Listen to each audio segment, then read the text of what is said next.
오늘은 명절입니다. 오늘은 설날입니다. 이런 생각을 해보았습니다. 오늘 다들 마치시고 어디 가셔야 되잖아요. 어디 가셔야 되는데 목사가 눈치도 없이 설교를 좀 오래 하는 겁니다. 오늘 특별히 한 50분 정도. 그래서 예배를 마치고 나면 한 1시 정도 될 수 있도록. 그러면 한 분씩 가시겠죠.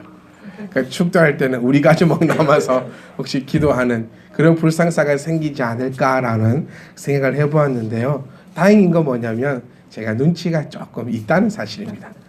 눈치가 영 없지 않고 눈치도 조금 있고 또 센스도 조금 있기 때문에 그렇게 긴 시간보다는 우리가 정해진 시간 또 어쩌면 좀 더 짧게 하나님의 말씀을 증거될 때에 정말 한 분도 우리 오늘 새해 첫 말씀입니다. 1월 1일만이 새해가 아니라 우리에게는 오늘도 새해니까요. 새해 또 첫 선포되는 이 말씀이 여러분 지금까지 한 달 정도 흐지부지하게 또 지내버렸다면 오늘 또 이 말씀을 붙잡고 우리 또 새로 시작되는 이 음력의 또 1년이 복되고 복될 줄 믿습니다.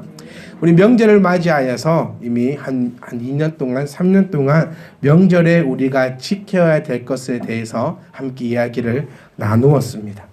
그것을 한번 또 얘기한다는 것은 그것이 아마 잔소리일 것 같아서 그래서 여러분이 아마 기억하고 계시리라 저는 믿고 그 말씀 말고 우리 증인에 대해서 한번 말씀을 함께 나누었으면 좋겠습니다. 우리의 생각이 변했습니다. 아멘. 변하지 않으셨습니까? 여러분 생각이 변하여서 변화된 생각으로 살아오려고 몸부림치고 있지 않습니까? 저희 부부는 요즘 싸움을 좀 적게 합니다. 네, 잘 들으셔야 돼요. 요즘은 좀 적게 합니다. 예전에는 겁나 싸다 그 말이죠. 요즘은 싸움을 좀 적게 합니다. 왜냐하면 제 눈에도 생각이 변하여서 노력하려는 모습이 보이고 또 그 사람도 제 모습을 볼 때 아마 보일 거라는 겁니다. 그러니 열받아도 참습니다. 왜? 저만큼 노력하고 있으니 내가 여기서 건들면 내가 마귀가 되거든요. 이 마귀는 내가 마귀이니까. 하여튼 우리는 지금 생각을 변하고 있고 또 그 변함에 의해서 노력하고 있고 발버둥 치고 있는 즉 그리스도인이다라고 얘기함에 부족함이 없는 줄 믿습니다. 우리는 고백했으면 좋겠습니다. 나는 그리스도인이다라고 고백했으면 좋겠습니다. 오늘 우리 본문 말씀을 보시면 하나님이 우리를 증인 삼으셨습니다. 여러분 증인이 뭡니까? 증인은 상당히 중요한 것입니다. 너랑 나랑 분쟁이 있을 때 제3자가 증인 서주는 것이 얼마나 귀하고 복된 일인 줄 모릅니다. 그래서 사실 목사는요 1대1로 잘 만나지 않습니다. 성도와 목사의 1대1 관계를 저는 그렇게 좋아하는 편이 아닙니다. 왜냐하면 항상 말이 바뀌더라고요. 분명히 이렇게 얘기해 놓고 뒤로 돌아서는 저렇게 얘기해 버리면 항상 약자가 되는 것은 목사입니다. 그래서 저는 지혜롭게 하기 위해서 1대1로 잘 만나지 않습니다. 그리고 꼭 만날 때에 믿음직한 사람을 데리고 갑니다. 그게 요즘 말로 하면 신방 요원이 되겠죠. 그래서 신방을 할 때 항상 사모를 데리고 간다거나 제가 사모가 좋아서 데리고 가지 않습니다. 사모 맛있는 걸 먹고 싶어서 데리고 가는 거 아닙니다. 그리고 저는 또 할 수 있는 것은 사모님 외에 다른 사람을 데리고 가려고 합니다. 왜냐하면 저희끼리 짜고 그런다고 할 수 있기 때문에. 어쨌든 참 증인이 중요합니다. 하나님께서 우리를 증인 삼으셨다라고 오늘 본문에는 이야기하고 있다는 겁니다. 증인이 있다는 말이 무엇입니까? 증인이 있다는 것은 그 일에 대해서 반하는 자들이 있다는 겁니다. 다시 말하면 우리는 그리스도인이다, 다시 기독교인이다라고 얘기하고 있는데 기독교인을 반대하는 반그리스도인들이 있다는 사실입니다. 그래서 좀 더 쉽게 가보면 나는 그리스도가 있다라고 얘기하고 그 그리스도가 누구다? 이게 바로 나와야 됩니다. 이 그리스도가 누구다? 은서는 김기한 목사님이라 했어요 그때. 네. 십자가에 못 박힌 사람이 누구다? 김기한 목사님. 이렇게 얘기했는데 제가 심각합니다. 그리스도인이 누구다? 그리스도가 누구다? 예수라는 겁니다. 우리가 얘기하고 있는 것은 그리스도가 예수다라는 것이고 다른 사람은 그렇지 않다라고 얘기하는 사람이 있다는 겁니다. 오늘 읽었던 이사야 말씀을 보시면 내가 하나님이다. 전에도 후에도 없는 하나님이다. 나 이전에 아무도 없었다라고 하나님은 분명히 말씀하시고 너희가 이 일에 무엇이다? 증인이다라고 우리를 증인 삼으셨다는 겁니다. 증인이 얼마나 중요한 줄 압니까, 여러분? 증인이 정말 중요합니다. 저하고 미 집사님하고 뭐 얘기를 했어요. 했다는 게 아니고 예를 들어서 해서 제가 은지를 데리고 갔습니다. 근데 이야기가 끝났어요. 제가 거짓말을 했습니다. 근데 은지가 제 편을 들어줍니다. 증인으로 데리고 갔는데 이 증인이 거짓말하는 저의 편을 들어준다는 겁니다. 그럼 이 증인은 증인의 역할을 한 겁니까? 못한 겁니까? 못한 것입니다. 제가 법원에 구경 간 적이 있었습니다. 얼마 전에 교회 이렇게 뭐 문제로 이렇게 법원에 갔다가 받고 나오는데 옆에 이렇게 공항 출입구처럼 되어 있고 검사를 하고 들어가더라고요. 제가 물었습니다. 여기가 뭐예요? 아, 법원입니다. 재판하는 곳입니다. 구경해도 돼요? 아, 구경해도 됩니다. 하고 구경하러 갔거든요. 그러니까 저는 머릿속에 엄청난 상상을 하고 갔습니다. 우리가 봤던 그 영화 막 일어서가지고 변호인이 국가가 국민입니다 막 이러고 막 사람들 막 하고 재판관 조용히 하세요 조용히 하세요 막 이러고 변호사도 탁 일어나가지고 돌아다니면서 막 이야기하고 설득하고 막 이런 장면을 꿈꾸면서 두근반 세근반으로 문을 조용하게 열었더니 정말 성의 없이 재판합니다. 검사요 이렇게 얘기하더라고요. 네, 2월 3일 날 음주운전했습니다. 재판관 이의 있습니까? 변호인 없습니다. 벌금 300만 원요. 이게 답니다. 저 얼마나 실망하고 실망을 했는지 한 4개의 방을 다녔습니다. 재판을 보고 싶어서. 그래서 재판관이 저에게 묻습니다. 누구세요? 제가 방청하러 왔는데요. 아무 상관도 안 합니다. 정말 달랐어요. 정말 영화가 뻥인지 이게 잘못된 건지 광주라서 그런지 서울을 한번 가봐야 되나 이런 생각이 드는 것처럼 정말 힘도 없고 의욕도 없고 그냥 변호사 하는 얘기 벌금 300만 원 너무 많은데 좀 깎아주세요. 요 얘기밖에 안 합니다. 그러다가 한 재판을 봤는데요. 정말 다 또 성의 없었어요. 근데 이 사람은 뭐 이렇게 이 도박 사이트 뭐 이런 거 하다가 잡혀오는가 봐요. 사기꾼으로. 그런데 증인을 세웠습니다. 그러니까 이 증인이 할 역할은 뭐냐면 변호인이 세운 그 증인이었습니다. 그러니까 제가 얘기를 들으면 이거였습니다. 이 사람 혼자 한 게 아니고 B라는 사람이 한 명 더 있다. 그래서 이 사람이 제가 조금 지금 너희가 얘기하는 것보다는 조금 작다. 요것을 얘기하려고 하는 증인이었어요. 근데 이 증인이 중요한 거는 확신이 없더라고요. 그리고 잘 모릅니다. 그러니 그 성의 없는 검사한테 공격을 당하고 판사한테 공격을 당하고 하여튼 그런 어처구니 없는 증인이 잘 모르고 확신도 없고 내가 무엇을 해야 되는지도 모르니 얼마나 공격을 받으면서 그 사람이 애매모호해지고 힘들어지고 고통스러워지면서 사실 요 사람에게 도움을 주려고 나왔다가 어떤 소리까지 들은지 아세요? 검사 이렇게 묻더라고요. 저 사람이 이렇게 해달라고 했죠. 오히려 나를 도와주라고 증인 세웠는데 제가 판단했을 때는 그 증인 때문에 오히려 역효과만 일어나지 않는가. 그 모습을 보고 나오면서 야, 증인. 하나님이 우리를 증인 세우셨고 주님이 승천하시면서 우리에게 증인이 되라고 얘기했는데 내가 과연 이 증인의 삶을 제대로 살아가고 있는가? 증인은 입으로만 떠드는 게 증인이 아닐 것인데 그리고 오늘 말씀을 보면서 증인이 갖춰야 될 덕목들을 한 번씩 살펴보았으면 좋겠습니다. 오늘 본문 말씀 보시면 이럽니다. 내가 너희가 나의 증인이다. 그러니까 내가 너희를 택하였다는 것입니다. 아멘. 이게 중요합니다. 내가 증인할래요 라고 해서 증인이 되는 것이 아니라 하나님이 나를 증인으로 택하여 주셨기 때문에 내가 하나님의 증인이 되었다는 거예요. 근데 이 증인이 갖춰야 될 덕목 중에 뭐냐면 맨 처음 나오는 게 이겁니다. 믿음입니다. 맨 처음으로 얘기하고 있는 것이 바로 믿음입니다. 택함 받은 백성의 증거가 뭐냐? 여러분들에게 누군가가 네가 그리스도인의 증거가 무엇이냐라고 물어보면 여러분 무엇을 보여줄 수 있겠습니까? 내가 택함 받았느냐? 택함 받지 않았느냐? 이 증거는요 바로 나에게 믿음이 있느냐 없느냐입니다. 여러분들에게는 이 믿음이 있습니까? 흔들림 없는 믿음이 있습니까? 어떤 상황과 어떤 역경에서도 그리스도가 나의 구세주시오, 하나님이 나의 구원자이시며 하나님이 전지전능한 나의 여호와라는 이 믿음이 어떠한 순간에도 흔들리지 않는 이 믿음을 갖고 계시는 자야지만 증인이라고 설 수 있다는 것입니다. 성도가 뭡니까? 어려워서 생각하지 마십시오. 성도는 증인입니다. 성도는 증인이 성도입니다. 여러분은 누구의 증인입니까? 그리스도의 증인입니다. 하나님의 증인입니다.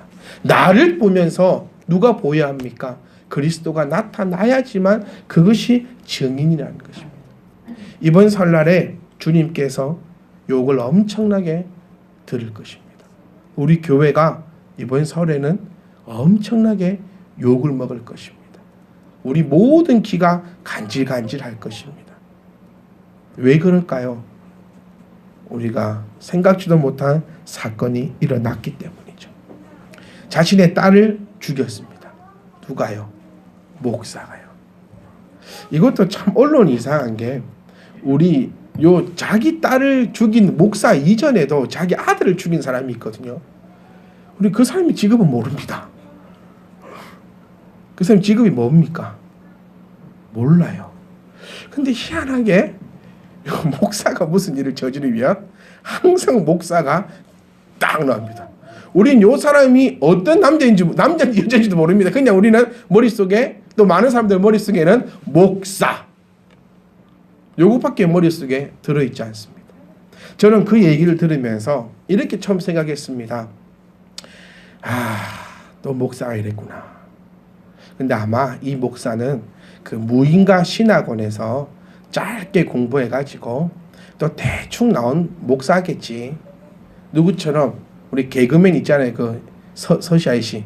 그 아이씨처럼 한 2개월 3개월 공부해갖고 나와갖고 자기 혼자서 뭐 전도사님 목사님 자기 마누라 전도사님에서 하루만 또 때려 패갖고 막 그렇게 분란을 많이 일으킨 사람처럼 또 사실 많은 사건들을 일으키는 목사들이 대부분 그런 목사들이거든요. 부인가 또 이래가지고 또 아이고 또 이렇게 했는데요. 사실 이분은 그런 사람이 아니었습니다. 이 사람은 서울에 이름만 대면 알 수 있는 정말 유명한 대학의 견임 교수입니다. 신학 교수이고요. 이분은 독일에서요 바울 신학을 전공하여 박사학위를 받은 사람입니다. 더 정확히 얘기해 보면 우리 한국에요 독일에서 바울 신학을 공부해서 박사학위를 받은 사람이 흔치 않습니다. 이 10손가락 안에 꼽을 수 있습니다. 이 정도로 사실 신학적으로 뛰어나고 공부를 많이 한 사람입니다. 바울 신학이 어떤 신학입니까? 우리 바울에 대해 잘 모르지만 조금밖에 우리 안 배워봤지만 그래도 바울이 얘기하는 것은 그리스도인의 삶을 이야기하고 있습니다. 사실 착하게 살아라고 이야기하고 있습니다. 그렇게 이야기하고 있는 이 바울 신학의 박사입니다. 능통한 박사라는 거죠. 그리고 신학교에서 신학생들을 가르치고 있는데 또 그 학교의 평가서를 보니까 대학생들은 매 학기를 마치고 교수에 대한 평가를 하거든요. 그 평가서를 보니까 아주 평가가 좋은 교수였습니다. 신사적이고 센스도 있고 가르치기도 너무나 잘 가르치는 겸손한 그런 교수로 발표되어 있는 너무나 훌륭한 사람이었습니다. 여러분 무엇을 느낍니까? 무엇이 생각됩니까? 이 사람은 너무나 큰 지식은 있었습니다. 하지만 이 사람에게 믿음은 없었다는 거죠. 믿음과 지식은 다릅니다.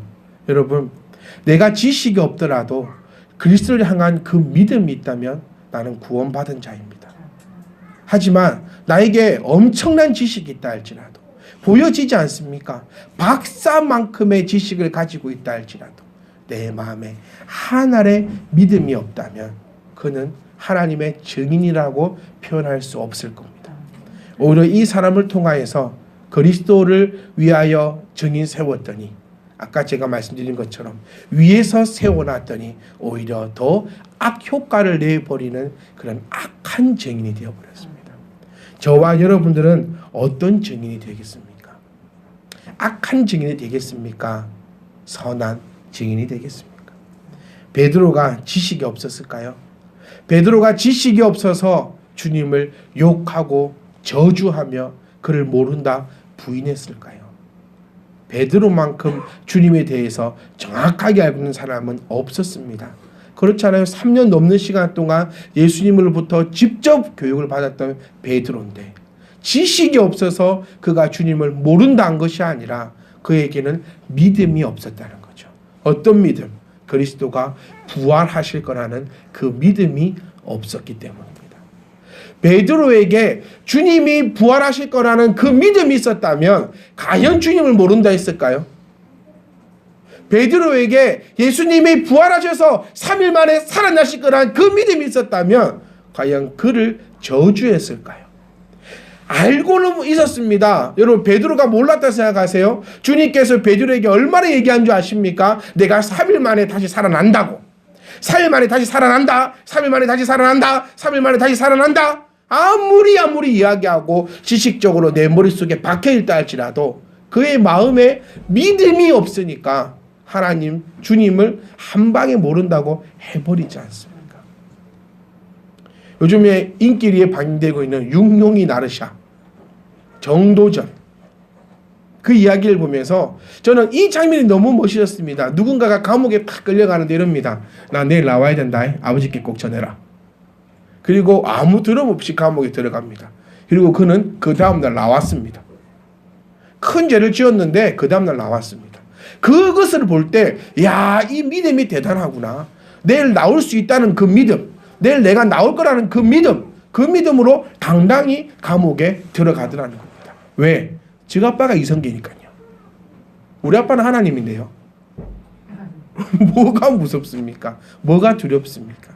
그런데 뭐가 문제냐? 바로 이 믿음이 없기 때문이라는 것입니다. 증인의 덕목을 우리 베드로, 제1호 증인이 베드로 아니겠습니까? 제일 큰 증인이 베드로 아니겠습니까? 이 베드로가 베드로후서 1장 5절을 통하여서 쭉 통하여서 증인이 가져야 될 덕목에 대해서 이야기해 주고 있습니다.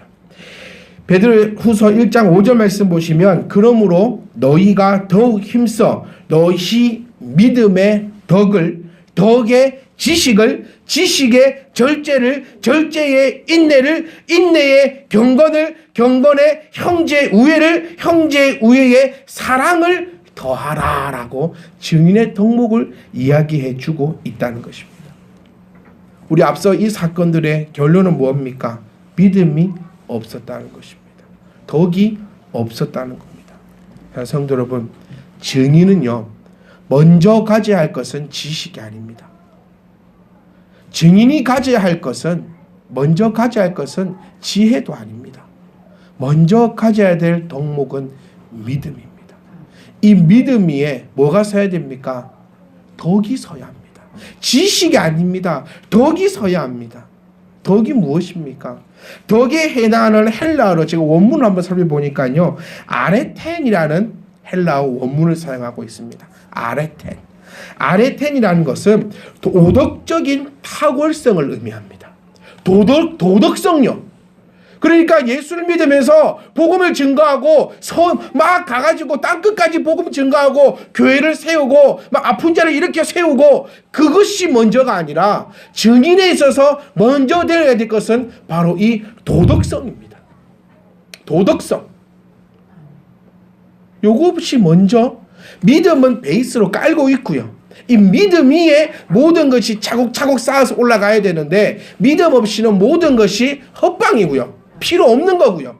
이 믿음이 있다면 그 위에 먼저 쌓아야 될 것은 하나님을 얼마나 많이 알고 있나 이 지식이 아니라 분명히 이 지식도 필요하겠지만 그것보다 먼저 가져가야 될 것이 바로 이 덕, 아레텐이라는 거. 아레텐. 도덕적인 우월성. 그리스도인의 덕을 말하는 것으로 그리스도인들이 스스로 그리스도를 닮아가는 것. 이것이 아레텐이라는 단어의 본래의 의미라는 것입니다. 도덕성이 뭡니까?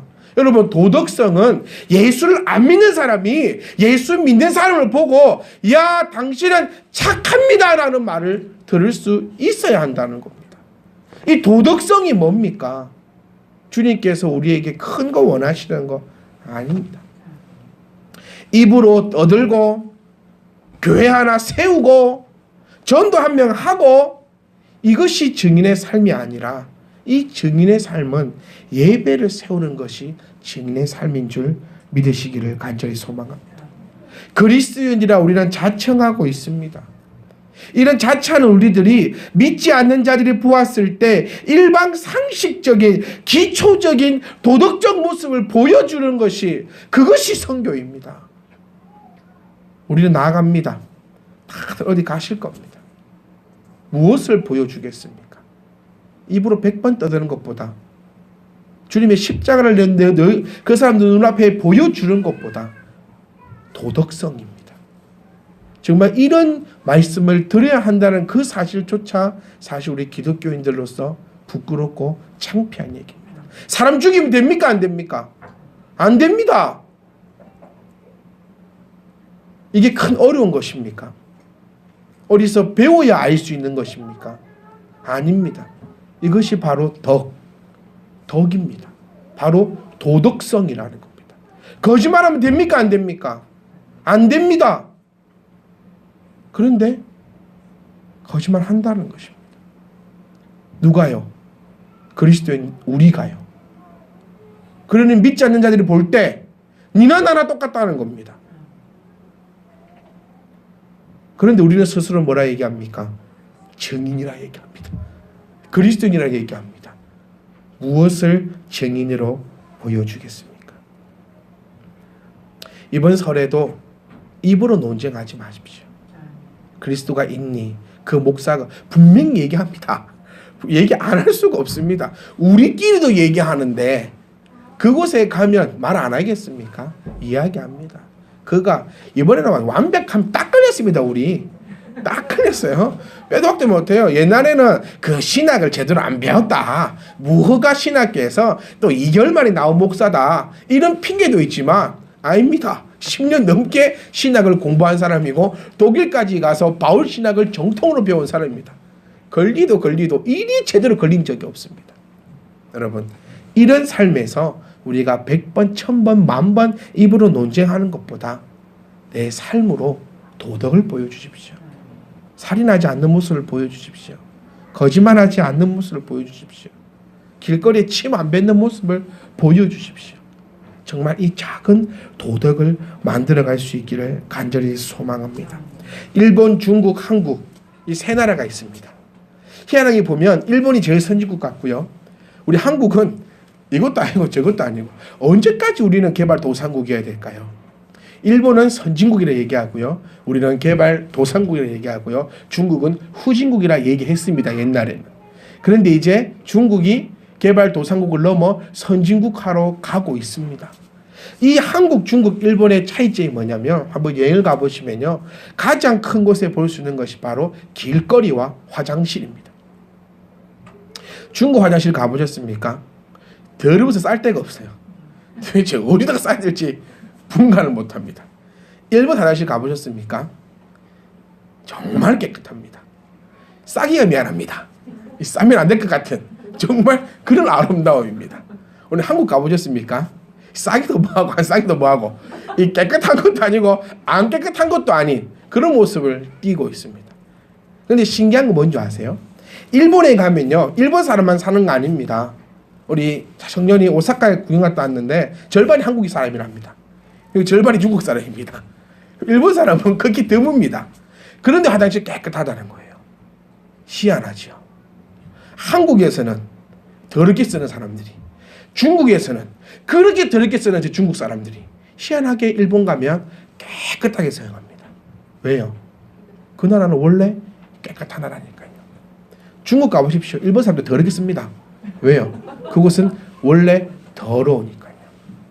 우리가 일본 화장실처럼 깨끗한 그리스도인들이 될 수 있기를 간절히 소망합니다. 화장실은 더러운 것도 있고 깨끗한 것도 있어요. 그리스도인들도요, 깨끗한 그리스도인이 있고 더러운 그리스도인도 있습니다. 우리가 더러운 그리스도인을 보면서 나도 더러워져야지 할 필요는 전혀 없다는 것입니다. 그 더러운 사람이라 할지라도 깨끗한 나라 가니까 깨끗하게 사용합니다. 일본 가가지고 길거리에 쓰레기 못 버립니다. 왜요? 길거리가 없거든요. 그렇게 담배를 많이 핀다네요, 일본 사람들이. 제재도 안 한답니다. 그런데 담배 꽁초가 잘 없대요. 중국인들 한국에 제주도 가보십시오. 제주도 그 뭡니까? 그 동그란 거 있는 거, 그 뭐야? 산인데 겁나 힘들게 올라가면 아무것도 볼 거 없는 산이요. 동그랗게 생겨가지고. 성산일출봉. 거기 가시면 80% 중국 사람입니다. 온천지 버리고 있어요. 그 자연유산이라고 세대 뭐 몇 대 자연유산이라고 그리 광고를 때려 해도 담배 피고만 다 갖다 버립니다. 바퀴도 빠져나게. 근데 일본은 그렇지 않다는 거예요. 그 사람들이 그대로 갈 것인데, 내가 그 사람들이 그대로 갈 것인데 일본은 깨끗하게 사용합니다. 우리가 깨달을 수 있기를 소망합니다. 우리가 이 깨끗한 그리스도인이 되면 우리를 통한 다른 사람들도 깨끗하게 사용할 것입니다. 저는 여러분들을 선교사로 파송시키고 싶습니다.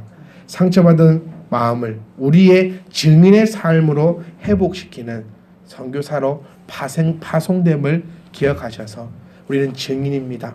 우리는 증인입니다. 가셔서 맞다. 그럼 말도 안 되는 증인도 있다. 똑같은 화장실이지만 더러운 화장실도 있다. 그렇게 말하지 말고요. 마음속으로만 알고 있고 제발 우리 목사님 그랬는데 그는 더러운 화장실, 나는 깨끗한 화장실. 그런 말은 내 마음속에 담아두시고 우리는 뭘로 보여줍시다. 깨끗한 화장실을 몸소 보여주십시오. 그런 증인도 있는데 또 이런 증인도 있다. 판단은 네가 해라. 정말 그런 판단을 보여줄 수 있는 그런 아름다운 선교사의 사역을 감당하고 돌아오실 수 있기를 간절히 소망합니다. 우리는 증인입니다. 증인의 아름다운 삶. 제발 증인으로 가가지고 재판 엎어먹고 오지 말고 제발 증인으로 섰으니 그리스도를 더 높여줄 수 있는 그런 증인의 역할 잘 감당하셔서 그리스도가 살아계신 하나님의 아들이심을 보여주시고 오실 수 있는 귀하고 복된 명절 될 수 있기를 주님의 이름으로 부탁드립니다.